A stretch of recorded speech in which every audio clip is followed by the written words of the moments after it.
পূজা অর্চনা ও কীর্তন সহ ধর্মীয় নানা আচার পালন, দেবতার কৃপা লাভের আশায় ফলফলাদি উৎসর্গ, ভক্তদের প্রসাদ বিতরণ। ২৫০ বছরের পুরানো ঐতিহ্য ও রাজ পরিবারের প্রথা অনুযায়ী দিনাজপুরের কান্তজিও বিগ্রহ যাত্রা উপলক্ষে আনন্দে মাতেন সনাতন ধর্মাবলম্বীরা।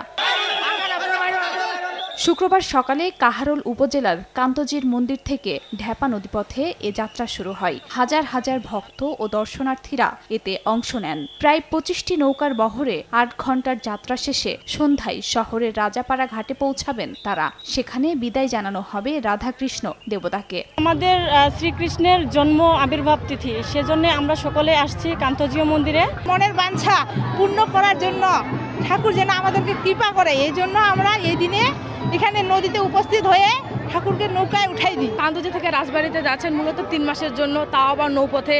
আমরা সকলে আশীর্বাদ করি যেন শ্রীকৃষ্ণ ভালো ভালো রাজবাড়িতে পৌঁছান। প্রতি বছর আমরা জন্মাষ্টমীর আগে এই বিগ্রহ নদীপথে নিয়ে যাই রাজবাড়িতে, ওখানে পূজিত হয় এবং রাস পূর্ণিমার একদিন আগে আমরা এখানে নিয়ে আসি। ১ মাস ব্যাপী মেলা হয়। যাত্রা নির্বিঘ্ন ও শান্তিপূর্ণ করতে নেওয়া হয় কঠোর নিরাপত্তা ব্যবস্থা।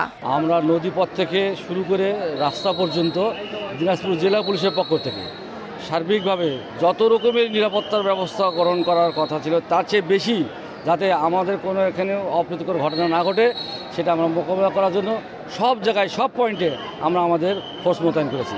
কান্তজিও বিগ্রহ যাত্রা একটি বার্ষিক উৎসব। মনোবাসনা পূরণ ও পরিবারের মঙ্গল কামনায় ধর্মীয় পঞ্জিকা মতে প্রতি বছর এই দিনে সমাগম ঘটে রাধাকৃষ্ণ ভক্তদের। সময় সংবাদ, দিনাজপুর।